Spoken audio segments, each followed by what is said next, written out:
Bea, pagkagising sa umaga, tayo muna tayo. Alam mo? Si Jesus ang nasa isip. Sino sa inyo ang marunong mag-pray?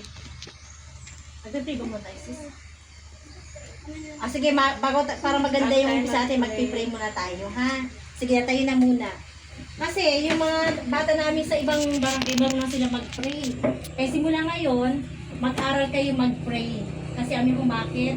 Pag nag-pray tayo, ibig sabihin nun, nagpag-usap tayo kay Lord. Pwede natin hiniin natin ang gusto nyo.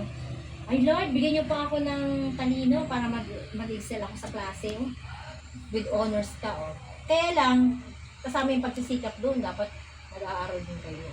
Okay, pag mag-pray, pipikit tayo ha, para wala tayong makita mga ano dyan, distraction. Okay, let us pray.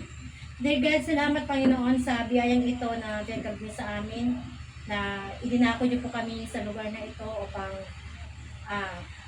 instrumento at upang gamitin Panginoon na marating ang mga batang ito na nagkakaroon sila ng desire na makinig po sa inyong mga mensahe, sa inyong kaalaman, Panginoon, na sana po ay maintindihan nila at maunawaan ang lahat ng aming mga pag-aaralan.